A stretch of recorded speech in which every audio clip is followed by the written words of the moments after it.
কোনো মাহফিলে যদি জোরে জোরে তাকবীর দেওয়া হতো, বলা হতো ওটা জঙ্গিদের মাহফিল। মূলত যারা এতটা বছর মানুষকে জেল জুলুম করেছে, মানুষকে অন্যায়ভাবে হত্যা করেছে, আলেম ওলামাদেরকে অন্যায়ভাবে হত্যা করেছে, বিনা অপরাধে আলেমদেরকে বানাইছে ধর্ষক, নাউজুবিল্লাহ বলে। বিনা অপরাধে আল্লামা সাইদি রহমতুল্লাহি আলাইহির মতো জগৎ বিখ্যাত আলেম, বিশ্ববরণ্য আলেম, যার এলেমের গুণগান শুধু বাংলাদেশেই হয় নাই, ওয়ার্ল্ডে গোটা পৃথিবীতে আল্লামা মরহুম দেলোয়ার হোসেন সাইদি রহমতুল্লাহি আলাইহি, তার নামটা গোটা বিশ্বের মুসলমানরাই চিনত। তিনার মতো একজন মানুষকে বানানো হয়েছে রাজাকার, তাকে বানানো হয়েছিল ধর্ষক। সকলেই বলেন নাউজুবিল্লাহ।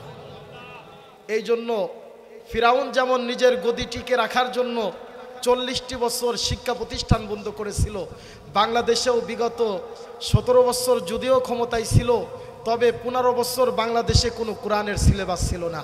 ছিল হচ্ছে তার নিজের পিতার নামকে প্রকাশ করা, গরিব মানুষের মুখের আহার অন্য কেড়ে নিয়ে শুধু মূর্তি বানানো আর নিজের পিতার গুণগান গাওয়া। মুসলমান আজকে কথা বলতে হবে। সম্মানিত প্রিয় দিনী ভাইয়েরা, সত্য কথা বললে পৃথিবীর মানুষ নারাজ হয়, তবে খুশি হয় কে? আমরা কাকে খুশি করতে চাই? মানুষকে না আল্লাহকে? কথা ভেবে বলবেন। কাকে খুশি করতে চাই? বিশ্ববরণ্য আলেম আল্লামা জুনায়েদ বাবু নগরী রহমতুল্লাহি আলাইহি, যিনি বুখারী শরীফ পড়াইছেন 40 বছরের ঊর্ধ্বে, হাটহাজারীর হজরত। ওনার মতো একজন মানুষকে কয়েক কোটি টাকার মামলা দিয়ে রিমান্ডে পিটানো হয়েছে, অথচ তার বাড়িতে এখনও আপনারা গিয়ে দেখে আসবেন, আমি প্রমাণস্বরূপ বলতেছি, তার কোনো জায়গায় 1% জমিও নাই। তার বাড়িতে এখনও সুপারির যেই বাগরি বলি আমরা গ্রাম্য ভাষা, সুপারির বাগরি দিয়ে তার বাড়ি বানানো। তাকে বানানো হয়েছে অর্থ কেলেঙ্কারির মামলায় ফাঁসাইছে। আল্লাহর আরশ কেঁপে উঠেছে।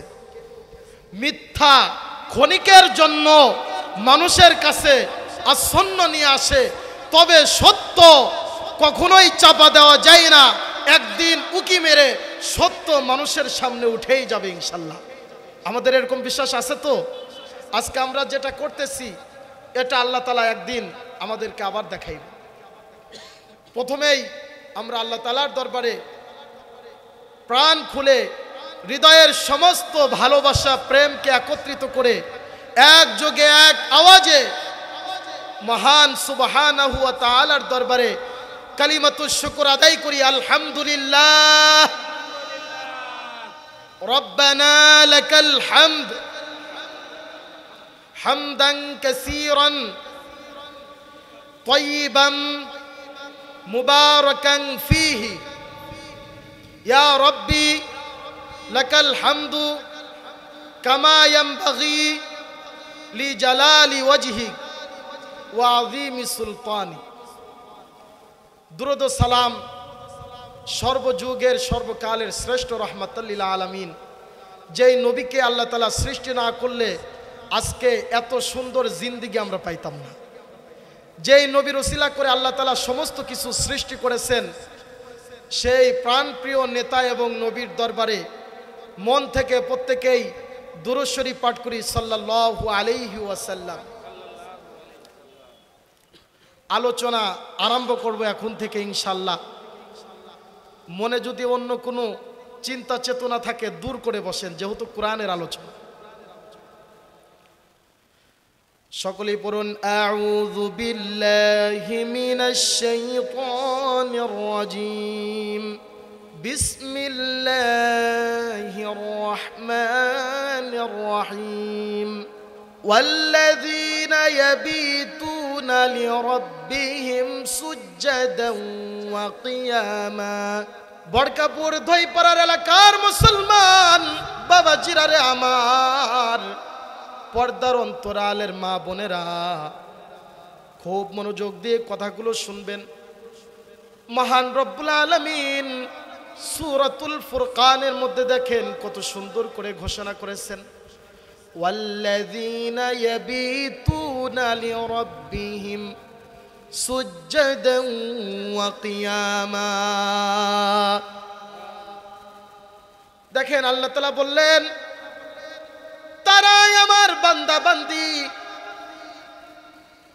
যখন গভীর রাত তাদের সামনে আসে দুনিয়াবি সমস্ত চিন্তা চেতনা দূর করে রাতের ঘুমকে হারাম করে একমাত্র কেবলমাত্র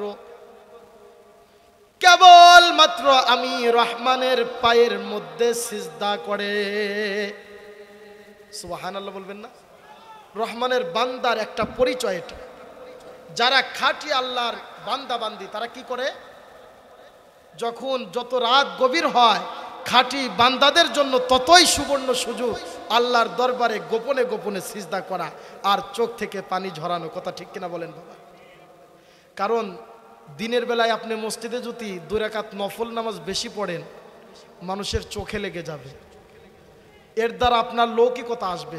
যেমন আমি দেখে বলবো যে অমুক চাচা ভালো নফল পড়ে, এর দ্বারা আপনার মধ্যে শয়তান আবার আরেকটু ওয়াসওয়াসা দিবে যে আমাকে তো প্রশংসা করলো। এই প্রশংসার দ্বারা একদিনকে তার মধ্যে একটা অহংকার ঢুকে যায়। আমার কথাতে কি কষ্ট পাচ্ছেন?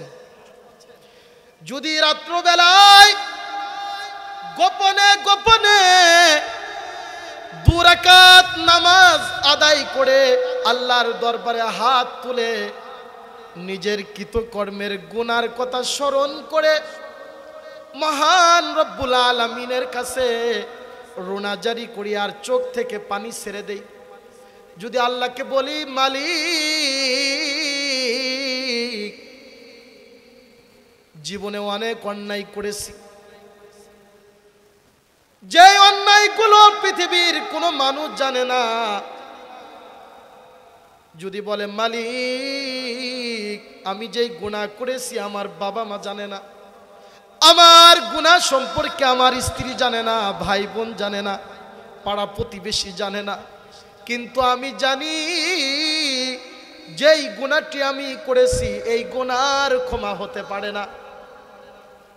দুনিয়াতে বিচার হোক বা না হোক, কাল কিয়ামতের ময়দানে লক্ষ লক্ষ জনতার সামনে এই গুনাহকে প্রকাশ ঘটায়া অপমানিত হতে হবে মালিক।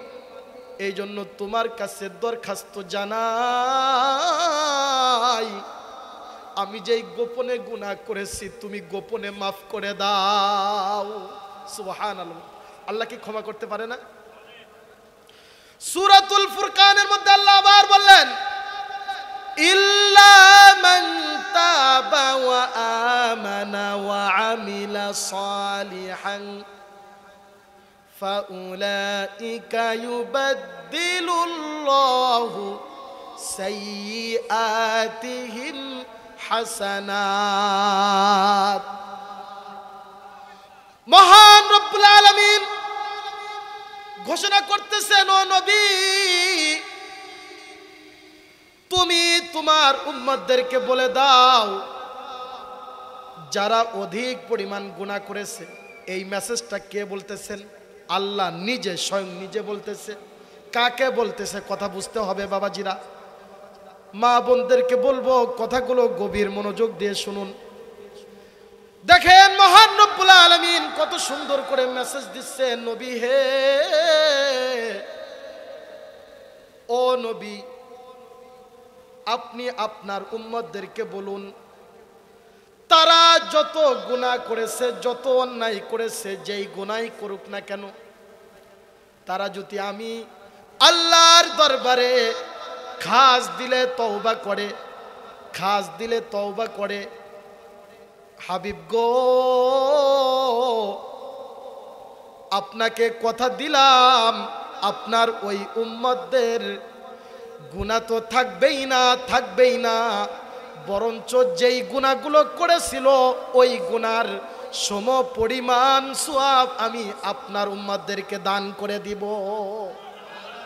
চিল্লায় বলেন সুবহানাল্লাহি ওয়া বিহামদি। ও বাবাজিরা, দইপাড়া বরকাপুরের মুসলমান, নারায়ণপুরের মুসলমান, আমার এলাকার মুসলমান, আমি আপনাদেরই সন্তান, আপনাদেরই এলাকার সন্তান বাবা।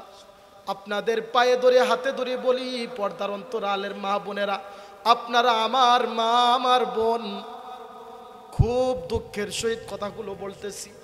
আজকে আমরা এতটাই বোকা, গুনাহ করলে গুনার তো তওবা করি না, বরঞ্চ ওই গুনাহ নিয়ে আরো অহংকার করি। কথা ঠিক কিনা বলেন? গুনাহ এমনই একটা বদ অভ্যাস, জানেন, গুনার বদ অভ্যাস যেই বান্দা বান্দির মধ্যে থাকবে, যতই গুনাহ করবে তার আরো মজা লাগবে, আর যত তওবা করবে না আরো গুনার মজা বেড়ে যাবে। দিন যাবে, আজকে 1 ওয়াক্ত কাজা করেছে নামাজ, কালকে করবে 2 ওয়াক্ত, পরের দিন করবে 3 ওয়াক্ত, আরেক দিন করবে 4 ওয়াক্ত, আরেক দিনকে গিয়ে দেখবেন সপ্তাহে শুধু একদিন জুমার নামাজ পড়তেছে। কিছুকাল পরে দেখবেন নামাজ পড়ে কি হবে, ঈদের নামাজ না পড়লে চলে না, এই জন্য যাই। এর কিছুদিন পরে দেখবেন নামাজ বলতে কিছুই নেই। কথা ঠিক কিনা বাবা?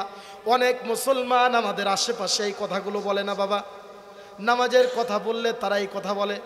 ও ধইপাড়া বড়কাপুরের মুসলমান, পর্দার অন্তরালের মা বোনদেরকে বলতেছি, গুনাহ করো না মা, ও বাবা, ও ভাইরা, গুনাহ করো না।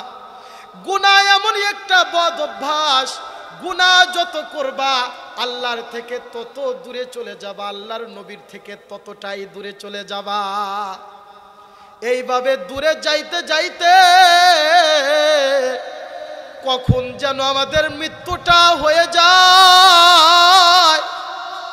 ও বাবাজিরা, পর্দার অন্তরালের মা বোনেরা, চোখ থেকে পানিটা ছেড়ে দেন, একটু মরণের মুরাকাবাটা করেন।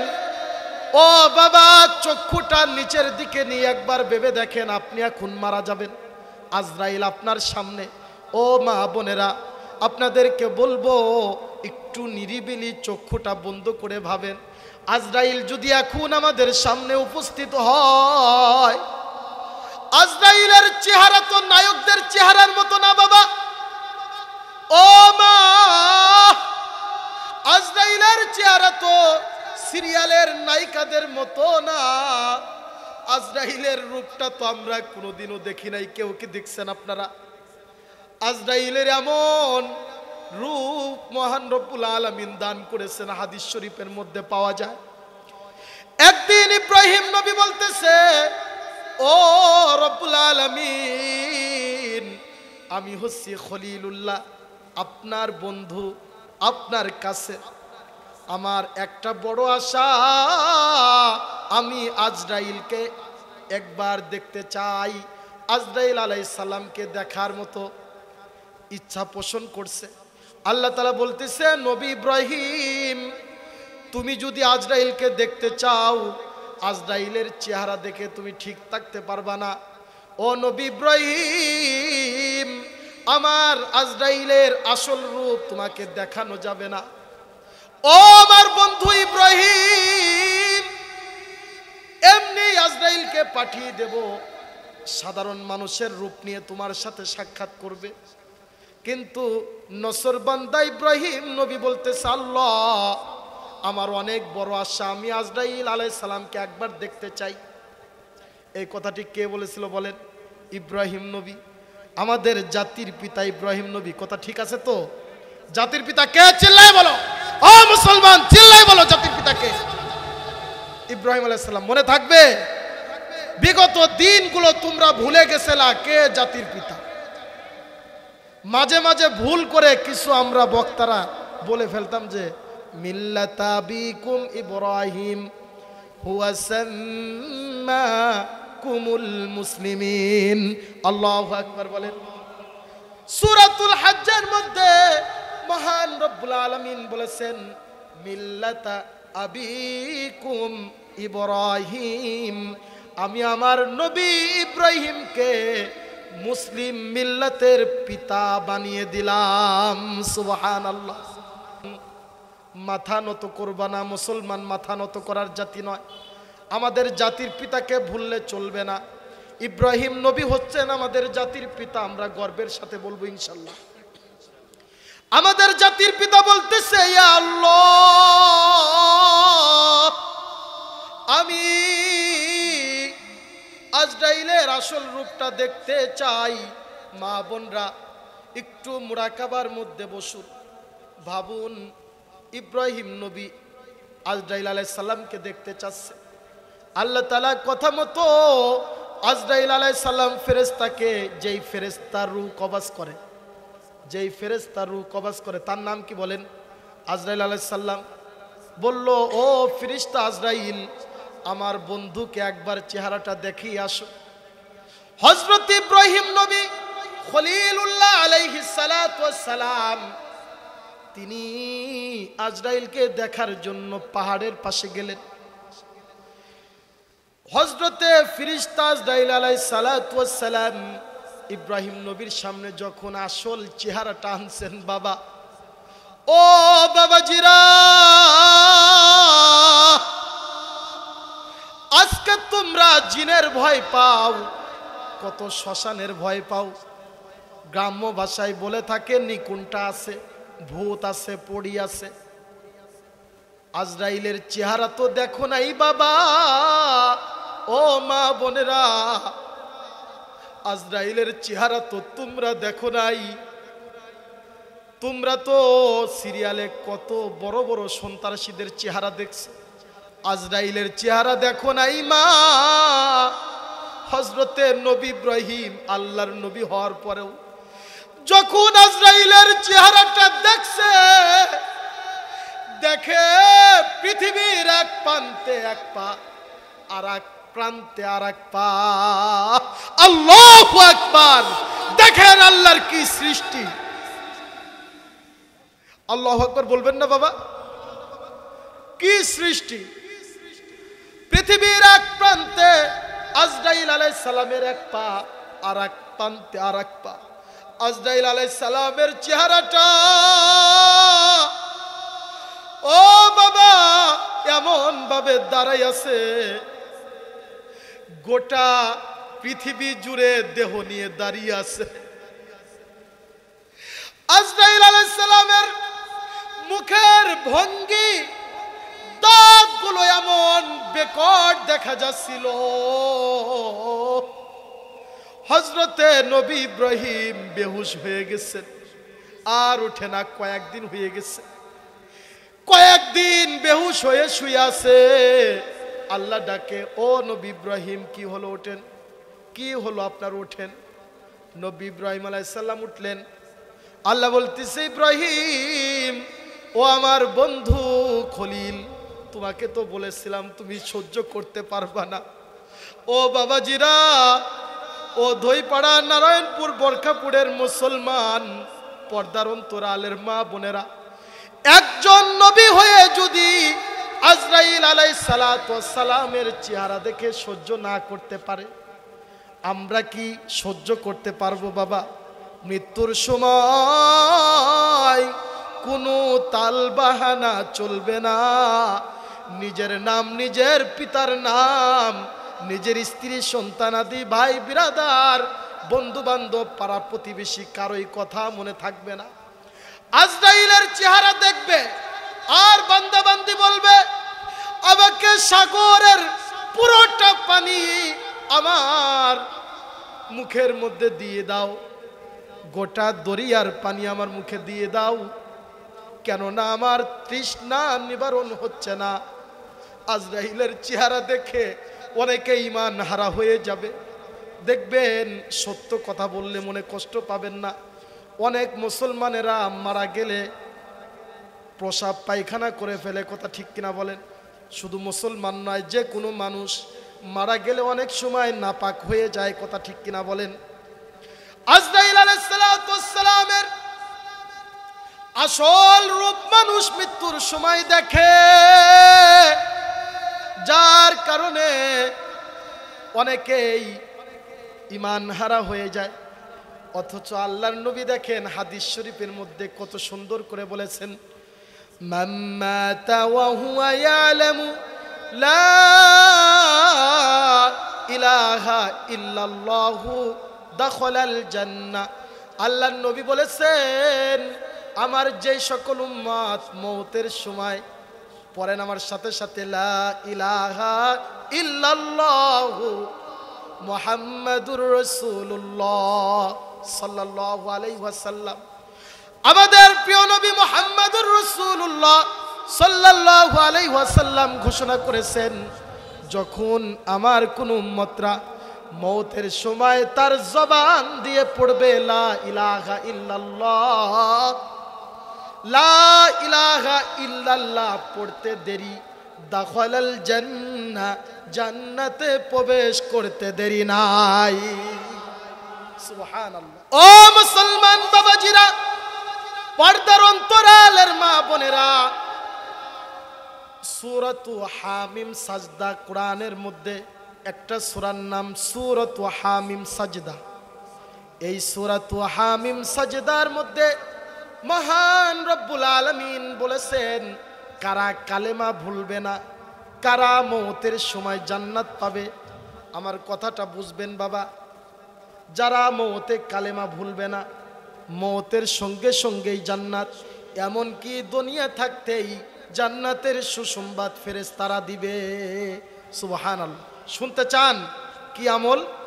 শুনতে চান তো ইনশাল্লাহ? ইনশাল্লাহ বলেন, কারণ কথার মালিক তো আল্লাহ। আমি কি বলবো আমি কিছুই জানি না বাবাজি, কারণ এই জবানের মালিক কে?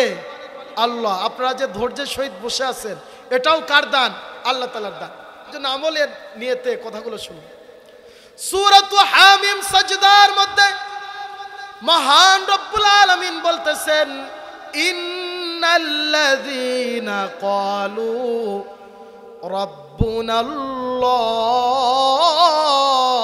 রাব্বুনাল্লাহ, নিশ্চয় যারা কেবলমাত্র একমাত্র আল্লাহকে রব বলে স্বীকার করবে, যারা মওতের সময় জান্নাতে যাবে, দুনিয়া থাকতেই জান্নাতের সুসংবাদ পাবে, তাদের এক নম্বর গুণ কি মনে থাকবে? এক নম্বর গুণ কি বলেন? ও বাবাজিরা, আবার বলি, নিশ্চয় যারা বলবে একমাত্র কেবলমাত্র আমার রব আল্লাহ, তাদের এক নম্বর গুণ, অর্থাৎ দুনিয়াতে যদি চেয়ারম্যান ও বন্দুক নিয়ে আসে, বলা যাবে না আল্লাহর সাথে ইল্লাহ আছে। নাউজুবিল্লাহ বলেন। ও মুসলমান বাবাজিরা, যুবক ভাইয়েরা, মা বোনদেরকে বেশি হুঁশিয়ারি আমি দেই। অনেক মা বোনেরা বলে তুমি হচ্ছ ইল্লাহ, আর একজন আছে আল্লাহ। নাউজুবিল্লাহ বলেন। আচ্ছা বলেন তো বাবা, আল্লাহ কি দুইজন হতে পারে? ইল্লাহ বলতে কোনো শব্দ নাই, এটা হচ্ছে হিব্রু শব্দ। এই শব্দটা কোন শব্দ বলেন? হিব্রু ভাষায় ব্যবহৃত হয়। আমরা ওলামায়ে কেরাম অনেকেই আছেন এইখানে যারা হিব্রু ভাষা বোঝেন, অথবা পূর্বের বাইবেল যারা ইনজিল পড়েছেন, ইনজিল ভাষায় আল্লাহকে বলা হতো ইলা বা উলিয়া। মনে থাকবে, এই ইল্লা শব্দের মানে বলে যে আল্লাহর পরে কে আছে আরেকজন? ইল্লা শব্দটা আমি ভেঙে দিলাম। এই যারা ইল্লা বলেন আজকের থেকে বলবেন, হাত তোলেন, বলবেন, আল্লাহকে সাক্ষী রেখে বলেন, আজকের থেকে কি কখনো কাউকে বলবেন যে আল্লাহ একজন আছে তারপরে তুমি হচ্ছ ইল্লাহ? নাউজুবিল্লাহ, এই কথা কখনোই বলবেন না। ইমানের মধ্যে শিরিক ঢুকে যাবে। আর যখনই ইমানের মধ্যে শিরিক ঢুকবে, যতই আমল করেন না কেন, ইঞ্জিলের এক পাশে যদি ছিদ্র থাকে আর হাজার হাজার ড্রামও যদি তেল ভরেন, ওই দেখবেন যে পাশে ছিদ্র আছে ওই পাশ দিয়ে সব তেল বের হয়ে যাচ্ছে। তদ্রূপভাবে কোনো মানুষ যদি বলে আল্লাহর পরে ইল্লাহ আছে, ও যতই আমল লোড দিক না কেন, ওই শিরিকে সব আমল কামড়িয়ে কামড়িয়ে খেয়ে ফেলবে। এই জন্য আমরা কি চাই আমাদের আমল নষ্ট করতে? একমাত্র আল্লাহ বলতে আর আল্লাহ তাআলাই আছে, আর কেউ নেই, আল্লাহর কোনো শরীক নেই। ও বাবাজিরা, জান্নাতে যাওয়ার জন্য এক নম্বর পথ একমাত্র বলতে হবে আল্লাহ ব্যতীত আমার রব আর কেউ নেই। তারপরে তার দ্বিতীয় গুণ থাকবে সুম্মাস্তাকামু। আমার সঙ্গে পড়ুন, সুম্মাস্তাকামু। অতঃপর ওই ব্যক্তি তিনি যে আল্লাহকে এক বলে স্বীকার করেছে তার উপরে অটল থাকবে। কিসের উপরে অটল থাকবে? তিনি যে আল্লাহকে এক বলে স্বীকার করেছে তার উপরে অটল থাকবে। যেমন সূরাতুত তাহরিমের 11 নম্বর আয়াত। আমি মা বোনদেরকে বলবো, এতক্ষণ গরানো ওয়াজ করা হয়েছে, এখন আপনাদের ওয়াজ একটু করি। মা বোনদেরকে বলবো কথাগুলো শুনুন। সূরাতুত তাহরিমের 11 নম্বর আয়াত আল্লাহ বলেছেন, ওয়াদরাবাল্লাহু মাসালাল লিল্লাযীনা আমানু ইমরাআত ফিরআউন। আল্লাহু আকবার বলেন। ও পর্দার অন্তরালের মা বোনেরা, আপনাদের দিকে আমি ফোকাসটা করলাম এখন থেকে। মা বোনেরা, হযরতে মা আসিয়ার নাম শুনেছেন আপনারা অবশ্যই। মা আসিয়া ছিলেন কাট্টা কাফের ফিরাউনের স্ত্রী। কার স্ত্রী বলেন? ফিরাউনের স্ত্রী। আল্লাহ তাআলা এখানে সূরাতুত তাহরিমের মধ্যে বলতেছেন, ওয়াদরাবাল্লাহু মাসালাল লিল্লাযীনা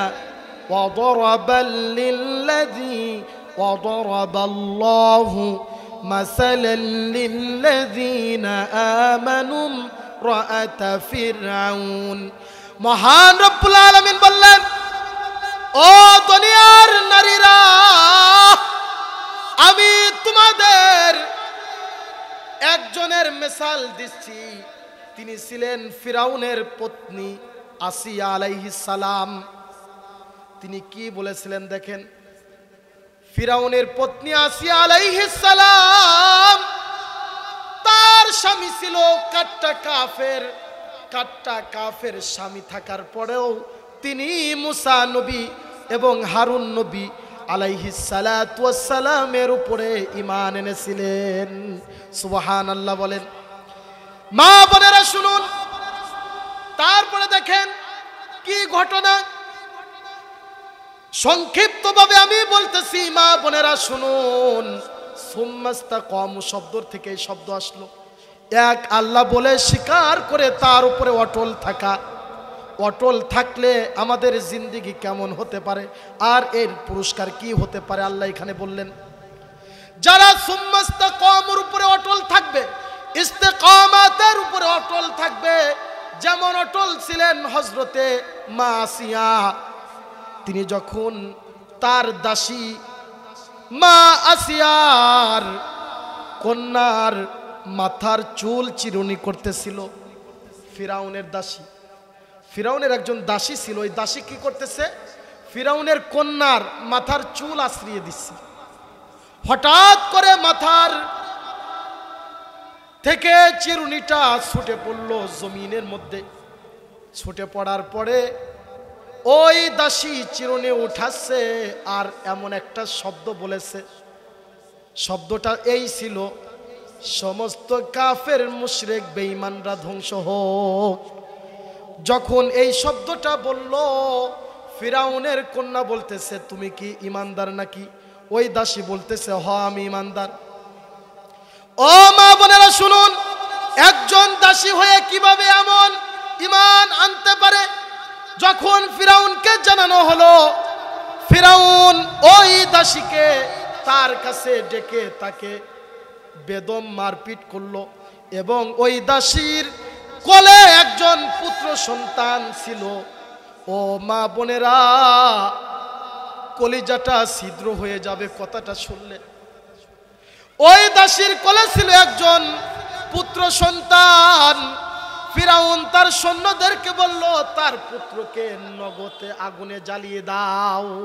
সে ঈমান আনলো কেন? আমাকে আল্লাহ না মেনে আল্লাহর উপর ঈমান আনলো কেন?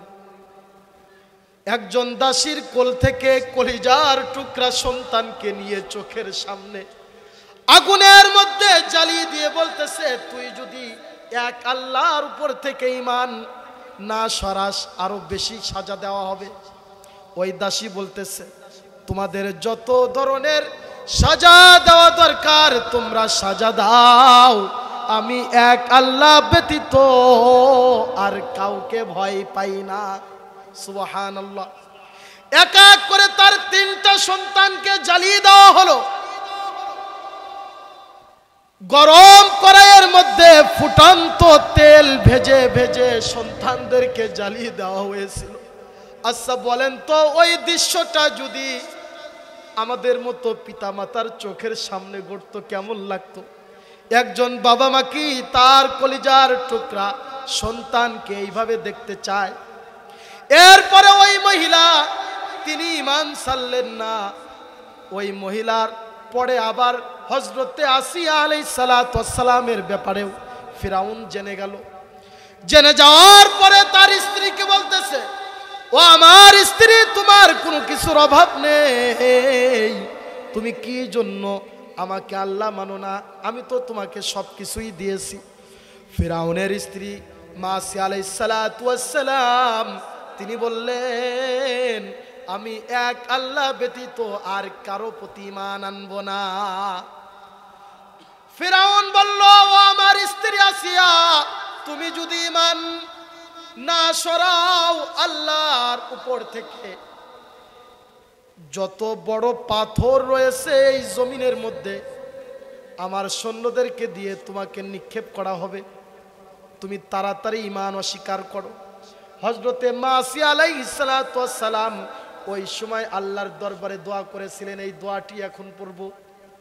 ও মা বোনেরা, আজকে তোমরা নামাজ ছেড়ে দিয়েছো, পর্দা ছেড়ে দিয়েছো, সংসারের কাজের জন্য আল্লাহকে ভুলে গিয়েছো, নামাজের সময় পাও না, দোয়া করার সময় পাও না, ওক্ত সারা বেওক্তে নামাজ পড়ে মা বোনদের এটা বড় গুণ।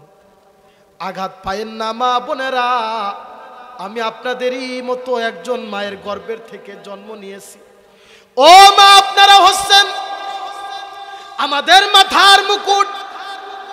আপনারা যদি 10 মাস আমাদের মতো সন্তানদের গর্ভে না ধরতেন, আমরা দুনিয়ার আলো বাতাস দেখতাম না। কথা ঠিক কিনা বলেন বাবা?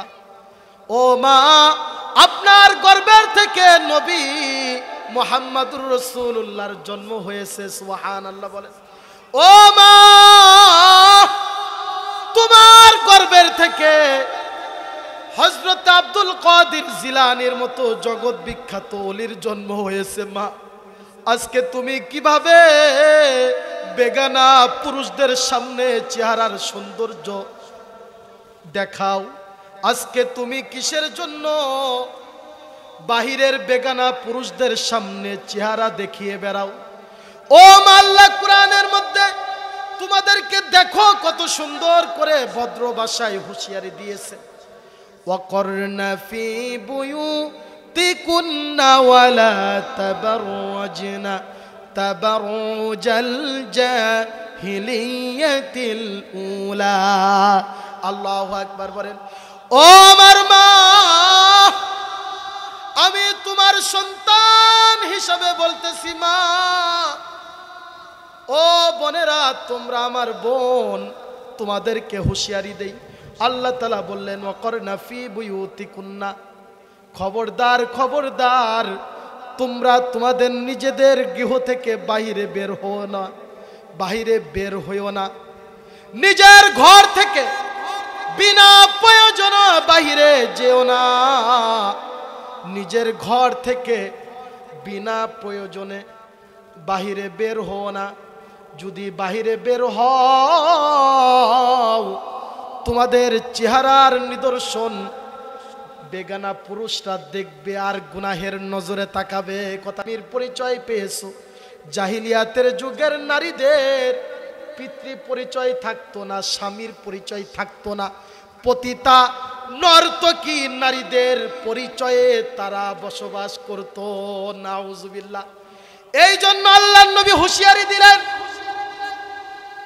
জাহিলিয়াতের যুগের নারীরা যেমন কন্যার জন্ম দিলে কন্যার সাথে সাথে মাকে নগদ পুঁতে ফেলা হতো, তাদের কন্যা সন্তান জন্ম দেওয়া ছিল পরম অপরাধ। যখন কন্যা জন্ম দিত, সমাজের মাতবার প্রধানরা তাকে অনেক নির্যাতন করত। এমনকি অনেক মাকে কন্যার সাথে কবর দেওয়া হতো। নাউজুবিল্লাহ। এই জন্য আল্লাহর নবী বললেন, ও মা, ও বোনেরা, তোমরাও যদি ওই জাহিলিয়াতের যুগের নারীদের মতো নিজেদের সৌন্দর্য বিলীন করে বেড়াও, মানুষের সামনে নিজের সৌন্দর্য পরিবেশন করো, আর ঘরে আসলে স্বামীর সাথে অসৎ আচরণ করো। যখন কোনো দাওয়াত পড়ে গহনা বের করে সাজগোজ করে, মেকআপ লাগায়, পায়ের পাতা থেকে চুল পর্যন্ত, আসল চেহারা চেনা যায় না।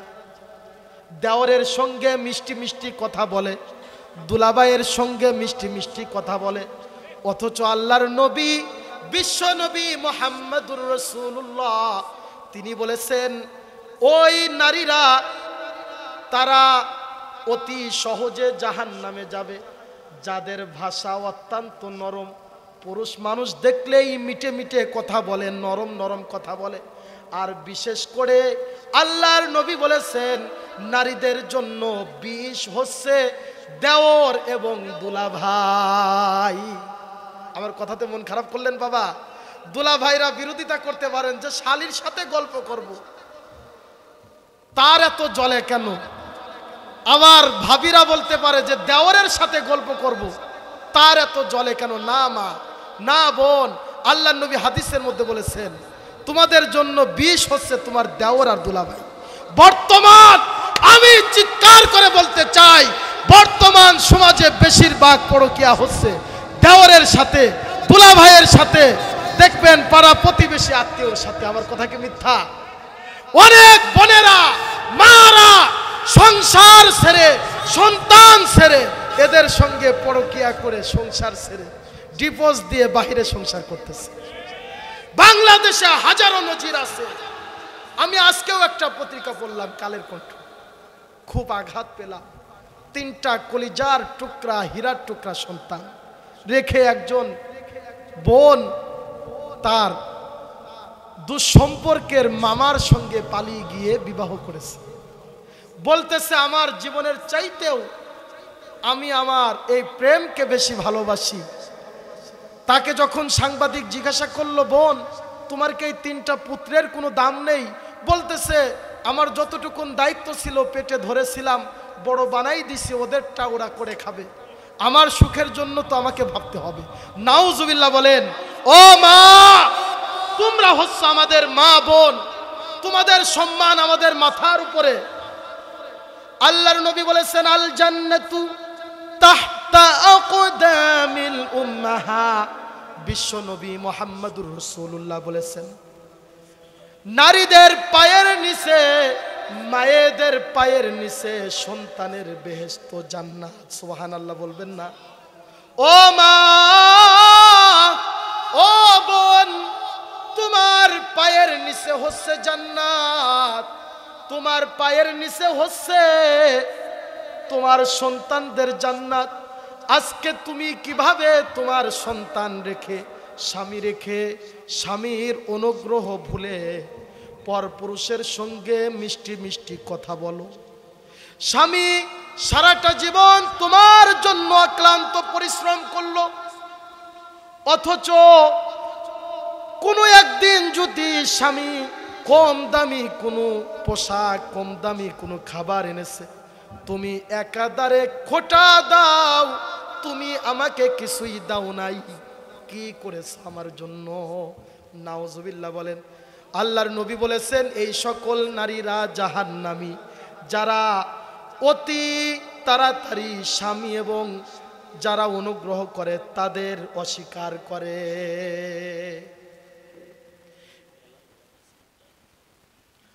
যারা বাহির দিয়ে ঘোরাফেরা করছেন, আমি দোকানওয়ালাদেরকে দৃষ্টি আকর্ষণ করছি, আপনারা যারা দোকানদারি করতেছেন মুসলমান ভাই, কপালটা পুরায়েন না। আমি আবারও বলবো, যারা দোকানদারি করতেছেন কপালটা পুরায়েন না ভাই। আপনি নিজে তো কোরআনের মাহফিলে আসতেছেন না, আরো অনেকগুলো মুসলমান ভাইদেরকে দোকানের আকর্ষণ দেখায়া আপনার কাছে রেখে দিচ্ছেন। এর পরিণাম কিন্তু ভালো হবে না, কারণ কাজের জন্য গোটা দিন ছিল, আপনি কি করেছেন? সৎ পথে ইনকাম করার চেষ্টা করেন। কোরআনের মাহফিলের ভাবমূর্তি কখনোই নষ্ট করবেন না।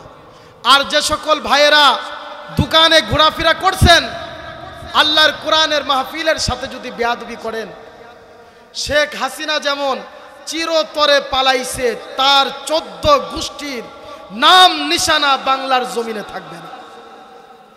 তা তোমরা যারা কোরআনের মাহফিলকে অ্যাভয়েড করতেছো, তোমার মতো মুসলমানেরও মুসলমানিত্ব থাকবে না। কথা ঠিক কিনা বলেন? কাটা কথা বললে তিতা লাগে, অথচ আল্লাহর নবী বলেছেন সত্য কথা সবসময় তিতা, আর মিথ্যা কথা মজা লাগে। গল্প করলে মজা লাগে মাহফিলে। যেই হুজুর বেশি গল্প করতে পারে বলে যে হুজুরের সেই ওয়াজ, আর যেই হুজুর কোরআন থেকে সরাসরি সত্য বলবে কয় যে মোটেও ভালো না, আমার দিকে তাকায় কইছে মানে আমাকেই কইছে। ও মুসলমান বাবাজিরা, গভীর মনোযোগ দেন। পর্দার অন্তরালের মা বোনেরা, তোমাদেরকে বলি, তোমরা হচ্ছ আমাদের মায়ের জাতি, সম্মানের পাত্র। তোমরা যদি নিজেদের মান টিকে না রাখো, এর জন্য তোমরাই দায়ী থাকবা। আল্লাহর নবী মুহাম্মদুর রাসূলুল্লাহ ঘোষণা করেছেন, নারীরা তারা নিজেদের ঘরে থাকবে, বিনা প্রয়োজনে বাহিরে যাবে না। জাহিলিয়াতের যুগের নারীদের মতো চেহারা মানুষকে দেখাইবে না। আর তাদের যেই ডিউটি আল্লাহ এই আয়াতের আরেক অংশে বলে দিয়েছেন, ওয়া আকিমনাস সালাতা, নারীদের 1 নম্বর কাজ হচ্ছে 5টা কাজ করলে নারীরা জান্নাতে যাবে। কথা বলেন কয়টা কাজ? মনে থাকবে বাবাজি, মা বোনেরা বলবো, নোট করে রাখেন। 5টা কাজ করলে বিনা হিসাবে জান্নাত। 1 নম্বর, সঠিক সময়ে নামাজ আদায় করা। ওয়া আকিমনাস সালাত, আল্লাহর বিশেষ ফরজিয়াত হুকুম 5 ওয়াক্ত নামাজ সময় মতো আদায় করা, অসময়ে না। আপনি জোহরের নামাজ 3টার সময় পড়বেন আর বলবেন সংসারের কাজের কারণে পড়তে পারি নাই, আল্লাহ শুনবে না এই কথা। 2 নম্বর কাজ, ওয়া আতিনাজ যাকাত, যদি উপযুক্ত যাকাত দেওয়ার মতো সম্পদ হয়ে থাকে মা বোনদের, সঠিক সময়ে যাকাত দিয়ে দেবে। 3 নম্বর আমল, ওয়া আতিনাল্লাহা ওয়া রাসূলা, আল্লাহ এবং আল্লাহর নবী যেই পথ দেখাইছে সঠিকভাবে তাদেরকে আনুগত্য স্বীকার করা। 4 নম্বর ডিউটি, যেই স্বামীর সঙ্গে বিবাহ হয়েছে, স্বামীর সঙ্গে যথাসাধ্য নিজের ভাষা দিয়ে হোক, নিজের রূপ চেহারা যৌবন দিয়ে হোক, নিজের উপস্থাপনা দিয়ে হোক, স্বামীকে নিষ্ঠার সাথে সততার সাথে খেয়াল রাখা, খিদমত করা। এই ব্যাপারে দেখেন আল্লাহর নবী কত সুন্দর বলেছেন। আল্লাহর নবীকে একজন সিজদা করতে গিয়েছিল, তখন রাসূলুল্লাহ বললেন, ও সাহাবী, কোনো মানুষকে সিজদা করতে পারে না। যদি এটা জায়েজ থাকতো, আমি দুনিয়ার সমস্ত নারীদের নির্দেশ দিতাম তারা যেন তাদের স্বামীদেরকে সিজদা করে। এই জন্য মা বোনেরা, তোমাদের নিজেদের স্বামীকে নিয়ে খুশি থাকো, তাদের অনুগত হয়ে যাও, তাদের খিদমত করো। তারপরে যে 5 নম্বর আমল, তার যেই সন্তান আল্লাহ দান করবে, যেই শ্বশুর শাশুড়ি থাকবে, নিজের সন্তানদেরকে নিষ্ঠা সততার সাথে লালন পালন করা, শ্বশুর শাশুড়ির খেদমত করা এবং সাধ্য মোতাবেক বাবা মাকে খেদমত করা, এবং রমজান মাসের রোজা রাখা। রমজান মাসের রোজা রাখা এই গুণটা হচ্ছে 5 নম্বর গুণ। আর বাকি যেই 4টা গুণ বললাম, এই মোট 5টা গুণ যদি কোনো নারীর মধ্যে থাকে, আল্লাহর নবী বলেছেন ওই নারী বিনা হিসাবে জান্নাতে যাবে। সুবহানাল্লাহ। এই জন্য মা বোনদেরকে বলবো, মা, আজকে তোমরা কি জন্য স্বামীর সঙ্গে মনোমালিন্য হয়, শ্বশুর শাশুড়ির সঙ্গে মনোমালিন্য হয়, বাবা মায়ের সঙ্গে মনোমালিন্য হয়, অল্পতে সন্তুষ্ট থেকে সবার সঙ্গে নম্র ভালো মহব্বত ভালোবাসার আচরণ করো এবং আল্লাহর নবীর প্রেমিক হয়ে যাও। যেমন প্রেমিক ছিলেন মা আসিয়াকে যখন ফেরাউন বলল, ও আসিয়া, তুমি যদি আল্লাহকে না ছাড়ো, আল্লাহর উপর থেকে ঈমান না ছাড়ো, বড় পাথর দিয়ে তোমাকে ধ্বংস করে দেওয়া হবে।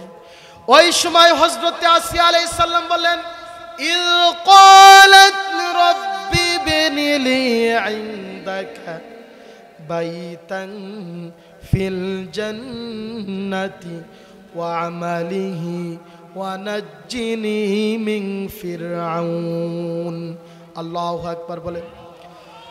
মা আসিয়ার উপরে যখন জুলুম করা হচ্ছিল, মা ও বোনেরা দেখো কেমন ঈমান আনতে হবে। সুম্মাস্তাকামু, যেই কথা বলতেছিলাম, জান্নাতে যাওয়ার যেই পথ, নিষ্ঠার সাথে ইস্তেকামতের সাথে আল্লাহর উপর ঈমান রাখা। মা আসিয়া যেমন করে ঈমান রাখছিলেন, হযরতে মা আসিয়ার উপরে যখন নির্যাতন করা হলো, বললেন, ও আল্লাহ, আমার উপরে জুলুম করা হচ্ছে, আমি কষ্ট পাচ্ছি না, তবে আমাকে বেইজ্জতি করা হবে কাফেরদের সামনে। কারণ একজন মাকে যদি অনেকগুলো মানুষের সামনে উলঙ্গ করা হয়, কেমন কষ্ট পাবে বলেন। ও মা বোনেরা, একবার ভেবে দেখো, মা আসিয়াকে তারা নির্যাতন করতেছিল, লাঞ্ছিত করতেছিল। হযরতে মা আসিয়া ওই সময় আল্লাহর দরবারে ফরিয়াদ করলেন, হে আল্লাহ, আপনি আমাকে আপনার ঘরের সাথে একটা ঘর দান করেন। সুবহানাল্লাহ বলেন। কি দোয়া করেছে দেখেন মা, আল্লাহর ঘরের কাছে নিজের ঘর দাবি করছে, আল্লাহ কবুলও করে নিছেন। সুবহানাল্লাহ। এরপরে বলছে, ওয়া আমালিহি ওয়া নাজ্জিনি মিনাল কওমিজ জালিমিন, আমাকে জুলুম করা হচ্ছে, জুলুম সম্প্রদায়ের হাত থেকে আমাকে রক্ষা করেন। আল্লাহ তাআলা মহান রব্বুল আলামিন হযরতে মা আসিয়ার প্রতিটা দোয়াই কবুল করেছেন। আল্লাহু আকবার বলেন। শুধু দোয়াই কবুল করেন নাই, মুফাসসিরিন কিরাম বলেন, বিশেষ করে ইমাম মাযহারি, ইমাম তিবরানি, ইমাম ইবনে কাসির রহমতুল্লাহি আলাইহি তাদের কিতাবের তাফসীরে লিখেছেন, যখন আম্মা জান আসিয়া আলাইহিস সালাতু ওয়াস সালামের উপরে আস্ত বড় পাথর নিক্ষেপ করা হলো, ওই সময় পাথরও নিক্ষেপ করছে। আর আল্লাহর নবীর যেই হাদিস, মাম্মাতা ওয়া হুয়া ইয়ালামু লা ইলাহা ইল্লাল্লাহ, যখন পাথর নিক্ষেপ করছে, পাথরও নিক্ষেপ হয়েছে, মা আসিয়ার রূহটাও সেকেন্ডের মধ্যে বের হয়ে গেছে। সুবহানাল্লাহ। শুধু লাশের উপরে যা পাথর পড়ছে। আচ্ছা বলেন তো, লাশের উপরে পাথর ফেললে কি ব্যথা পায়? আল্লাহ তাআলা মা আসিয়ার দোয়া কবুল করছেন দেখেন দুনিয়া থাকতেই। এই জন্য কোনো মা বোন যদি মা আসিয়ার মতো ইস্তেকামতের সাথে সাংসারিক জীবন, এই দুনিয়ার জিন্দেগি লালন পালন করতে পারে, মা তুমি দোয়া করবা, আল্লাহর কবুল করতে দেরি নাই, একবার করেই দেখো না।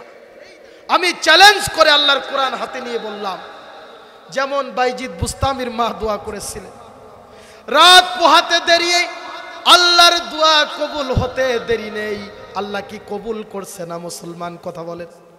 বাইজিদ বুস্তামিকে আল্লাহর ওলি হয় নাই, কার দোয়াতে হয়েছে বলেন? মায়ের দোয়াতে। হযরত ইমাম বুখারী এত বড় ইমাম হয়েছেন মায়ের দোয়াতে। ছোটবেলায় ইমাম বুখারী ছিলেন অন্ধ, মা দোয়া করেছিল, আল্লাহ আমার ছেলেকে কি জন্য অন্ধ বানাইলা? আমি তো নিয়ত করেছিলাম আমার ছেলেকে তোমার রাস্তায় দিয়ে দেব। সুবহানাল্লাহ, আল্লাহ কবুল করে নিছে। শুধু কবুল করে না, ইমাম বুখারী গোটা বিশ্বের হাদিসুল ইমাম, হাদিসের ইমাম ছিলেন কে? ইমাম বুখারী।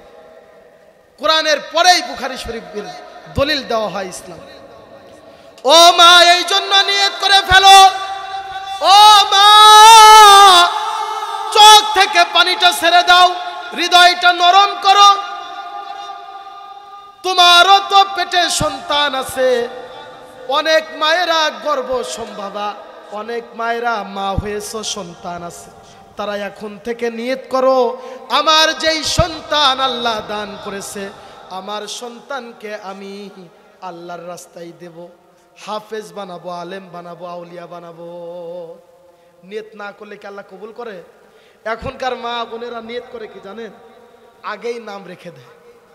কেবল 1 মাসের পেটে 10 বার করে আলতা করে আর নাম লিখে দেয়, ডন, আমার ছেলের নাম কি হবে?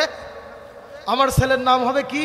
শাহরুখ খান, আমিন খান, তাজুল খান, কটকটি খান, মটমটি খান, ছাগল খান, গরু খান, বিভিন্ন নাম রাখে। আর যদি মেয়ে আসে, নাম দেয় টুম্পা, চম্পা, পাম্পা, বম্বা, বিভিন্ন ধরনের আগডুম বাগডুম গোড়ার ডিমের নাম রেখে দেয়, যেই নামটা কোরআন হাদিসের মধ্যে খুঁজে পাওয়া যায় না। পূর্বের জামানার মা বোনদের নামগুলো ভালো ছিল, নামের সাথে কত সুন্দর মিলন। যেমন আমার মরহুমা দাদির নাম ছিল আজিরুন্নিসা, দেখেন তাদের নামগুলো কত সুন্দর। এখনকার মা বোনেরা বলে বড় ওয়ার্ডের নাম দিলে জন্ম নিবন্ধনের মধ্যে লেখা যায় না। বলেন নাউজুবিল্লাহ। তুমি কত বড় শিক্ষিত হয়েছো মা, নিজের নামটা রাখলা কন্যা ছেলের, কোনো ইমামের কাছেও একবার জিগাইলে না নামটা কি রাখবা। কোরআনের মধ্যে তো আবুল আহাবের কথাও বলা হয়েছে, অনেক কাফেরের নামের সাথেও তো মুসলমানের নাম মিলিয়ে যায়। এই জন্য ও মা বোন, তোমাদেরকে হুঁশিয়ারি করি, তোমাদের যাদের সন্তান আছে, যে নাম রেখেছে তো রেখেছো, যদি নামটা ইসলামের বাহিরে হয়ে থাকে, কোনো আলেমের সুপরামর্শে নামটা পরিবর্তন করে সুন্দর একটা নাম রাখো। আব্দুল্লাহ, আব্দুর রহমান, ইসহাক, ইব্রাহিম, আবু বকর, এই ধরনের নাম রাখলে কেমন হবে বলেন? নাম রাখেন কন্যাদের ফাতেমা, আসিয়া, মারিয়াম, খদিজা, বলে যে এই সকল নাম হচ্ছে বুড়া বুড়িদের নাম। ও মা, তুমি কি একদিন বিদ্যা হবে না? লাল বেনারসি পরে স্বামীর ঘরে ঢুকেছিলা, ও মা, দিলটা নরম করো মা। 18 বছরের যুবতী হয়ে শরীরে আলতা নিয়ে, মেহেদি নিয়ে, মেকআপ নিয়ে, লাল বেনারসি পরে স্বামীর ঘরে এসেছিলা রাজরানী হয়ে। কয়েক বছর ঘুরতে না ঘুরতে তোমার চামড়াটা ঢিলা হয়ে গেছে, তোমার শরীর এখন আগের মতো সৌন্দর্য নেই, স্বামী ভালোবাসে না। অনেক মা বোনেরা অভিযোগ দেয় আমাদের কাছে, তাবিজ নিতে আসে। 5-7 বছর 10 বছরের সংসারের জীবনে তোমার স্বামী এখনই তোমাকে বুড়া বলে, আর তুমি যেই কন্যাকে জন্ম দিয়েছো, তোমার কন্যা কি বুড়া হবে না? হবে কিনা বলেন? তাহলে কি লাগে তোমরা বলবা ফাতেমা নাম রাখলে বুড়া হয়ে যায়, আব্দুল্লাহ নাম রাখলে ছেলেরা বুড়া হয়ে যায়? না, বরঞ্চ যাদের মধ্যে এইগুলো খেলে, আমি বলবো তারা নামদারি নবীর দুশ্মন, আল্লাহর দুশ্মন, তারা মুসলমান হতে পারে না। কারণ মুসলমানদের নাম হবে আল্লাহর নবীদের নাম, সাহাবীদের নাম। কথা ঠিক কিনা বলেন? মুসলমান মা বোনদের নিয়ে থাকবে, আমার ছেলে আল্লাহ দান করেছে, মেয়ে দান করেছে, কোরআনের পথে থাকবে। কারণ যেই মায়ের সন্তান কোরআনের হাফেজ, মা তোমাদেরকে বলি, তোমার যেই সন্তান কোরআনের হাফেজ, ওই হাফেজের দৌলতে কাল কিয়ামতের ময়দানে তোমার এবং তোমার স্বামীর মাথায় মুকুট পরানো হবে, নূরের মুকুট। সুবহানাল্লাহ। আম্মা জান হযরতে আয়েশা সিদ্দিকা রাদিয়াল্লাহু তাআলা আনহু বলেন, নারীদের জন্য অনেক কিছু নিষিদ্ধ আছে। আমরা দায়ুস হব না। যে সকল স্বামীরা স্ত্রীদের পর্দায় রাখে না তারা দায়ুস। নারীও দায়ুস, পুরুষও দায়ুস। আল্লাহর নবী বলেছেন, আদ-দায়ুসু লা ইয়াদখুলুল জান্নাহ। যেই পুরুষ এবং নারী বেপর্দা চলে উভয়ই জাহান্নামে যাবে। ও মুসলমান বাবাজিরা রে আমার, পর্দার অন্তরালের মা বোনেরা, মহান রব্বুল আলামিন কোরআনের মধ্যে বলেছেন, লান তানালুল বিররা হাত্তা তুনফিকু মিম্মা তুহিব্বুন। আল্লাহু আকবার। মহান রব্বুল আলামিন ঘোষণা করেছেন, ওই সকল বান্দা বান্দিরা আমার কাছে প্রিয়। কথা বুঝবেন বাবা, আল্লাহ নিজেই বলেছেন আমার কাছে প্রিয় ওই সকল বান্দা বান্দিরা যে তার সবচাইতে দামি সম্পদ, মহব্বতের সম্পদ আমার রাস্তায় ব্যয় করে। সুবহানাল্লাহ। মহব্বতের সম্পদ, দামি সম্পদ। যেমন আমি একটা এক্সাম্পল দিই। কথার কথা, এই যে পাশের জমিটা আমার কাছে মূল্যবান। এই মূল্যবান সম্পদ যখন আল্লাহর রাস্তায় দেওয়া হবে, আল্লাহ বেশি খুশি হবে। কথাটি কে বলেছে? আল্লাহ বলেছে। এর প্রমাণ আমরা কিভাবে পাবো জানেন? সাহাবীর নাম হচ্ছে হযরত আবু তালহা। কি নাম? হযরত আবু তালহা রাদিয়াল্লাহু তাআলা আনহু। তার একটা মসজিদে নববীর সাথে সাথেই একটা খেজুরের বাগান ছিল, বাইরুহা নাম। খেজুরের বাগানটির নাম কি? এই বাবাজিরা কথা বলেন, খেজুরের বাগানটির নাম কি? বাইরুহা। হযরত আবু তালহা যখন আল্লাহর কোরআনের এই আয়াত আল্লাহর নবীর মুখ থেকে শুনলেন, তখন তিনি নবী মুহাম্মদুর রাসূলুল্লাহ সাল্লাল্লাহু আলাইহি ওয়াসাল্লামকে বলতেছে, ইয়া রাসূলুল্লাহ, যেহেতু আল্লাহ বলেছেন আমি তাদেরকেই প্রিয় বলি, তাদেরকেই ভালোবাসি, যে তার সবচাইতে মূল্যবান সম্পদ আমার রাস্তায় ব্যয় করে, এই জন্য আমি আল্লাহর প্রিয় বান্দা হতে চাই। ও নবী, আমার সবচাইতে দামি এবং মহব্বতের বাগান হচ্ছে বাইরুহা। এই বাইরুহা বাগানখানা আমি আল্লাহর জন্য দিয়ে দিলাম। চিল্লায়ে বলো সুবহানাল্লাহ। তখন আল্লাহর নবী বলতেছে যে আল্লাহ তাআলা কোনো মানুষের দান সদকা নেন না, তাহলে কিভাবে আল্লাহকে দেওয়া যায়? দেখেন আল্লাহর নবীর কত সুন্দর সমাধান। আল্লাহর নবী হযরতে তালহা সাহাবীকে বলতেছে, আমার সাহাবী, তোমার এই বাগান মদিনাতে যত গরিব মুসলমান আছে, যত ইতিম মিসকিন আছে, তোমার যত আত্মীয় স্বজনদের মধ্যে গরিব আছে, মিসকিন আছে, তাদের ওসিলা করে, তাদের নিয়ত করে তোমার বাগানটি আল্লাহর রাস্তায় দিয়ে দাও। সুবহানাল্লাহ। দিয়ে দিলেন আল্লাহর রাস্তায়। এই জন্যই দেখেন তারা জান্নাতি মানুষ। আমরা আমাদের আপন জিনিস ছাড়তে পারি। আল্লাহর নবী আরেকটি হাদিস শরীফের মধ্যে বলেছেন, মান বানা লিল্লাহি মসজিদান বানাল্লাহু লাহু বাইতান ফিল জান্নাহ।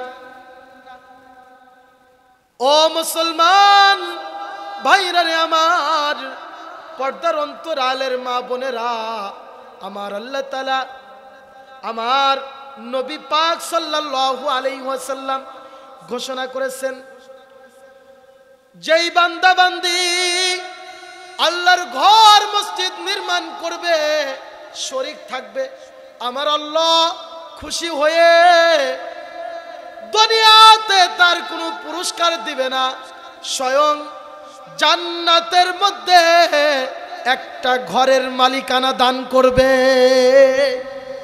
সুবহানাল্লাহ। কালকে বলবেন না, এখনই বলবেন। জান্নাতের ঘর কে কে চাই? হাত তুলে আল্লাহকে দেখাই। আমরা কে কে জান্নাতের ঘর চাই? আমার আল্লাহ কিন্তু দেখতেছে। জান্নাতে ঘর ক্রয় করতে চাই তো ইনশাল্লাহ? ইনশাল্লাহ বলেন।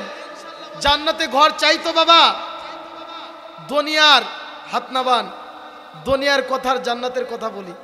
একজন মানুষ যদি গোটা ওয়ার্ল্ডেরও মালিক হয়, সমস্ত সম্পদের মালিক, আর একজন মানুষ জান্নাতে শুধু একবার সুবহানাল্লাহ বলার যেই সওয়াবটা পাবে, ওই সওয়াবের যেই প্রতিদান আল্লাহ তাআলা দান করবেন, এরকম 10 দুনিয়ার চাইতেও তার প্রতিদান বেশি হবে। সুবহানাল্লাহ। তাহলে জান্নাতে ঘর কে কে চাই? সকলেই চাই তো ইনশাল্লাহ? এই জন্য ধইপাড়া বরকাপুরের মুসলমান দুনিয়ার কোনো কিছু চাই না আমরা, আল্লাহকে খুশি করার জন্য বাবাজিদের মধ্যে, যুবক ভাইদের মধ্যে 50 জন মানুষ এবং পর্দার অন্তরালের মা বোনদের মধ্যে 50 জন মানুষ, এই মোট 100 জন মানুষের প্রতি, 100 জন মুসলমানের প্রতি আমি এলাকার সন্তান হিসাবে একটা আবদার করব। আপনারা রাখবেন তো ইনশাল্লাহ? ইনশাল্লাহ বলেন। কে কে রাখবেন? হাত তোলেন। 50 জন মুসলমান এবং পর্দার অন্তরালের 50 জন মা বোন হাত নাবান। এরকম 100 জন মানুষকে আমি চাই। আমি গুনাহগার আপনাদের জন্য খাস দিলে দোয়া করব, আল্লাহ তাআলা যেন জান্নাতে আপনাদের এক একজনের মোট 100 জনের 100টা বাড়ির মালিকানা দান করেন। সুবহানাল্লাহ। আপনারা কিন্তু আমাকে কথা দিয়েছেন জান্নাতে বাড়ি চান। জান্নাতে বাড়ির জন্য কিছু না কিছু তো নুসরত করতে হবে। দুনিয়াতে 1% জায়গার জন্য মানুষ মার্ডার হয়ে যায়, কথা ঠিক কিনা বলেন বাবা? 1 হাত জায়গার জন্য অনেক মানুষ মার্ডার হয়ে যায়। আর আল্লাহর এত বড় জান্নাতের মালিকানা নিবেন, কিছু তো আল্লাহর রাস্তায় দিতে হবে।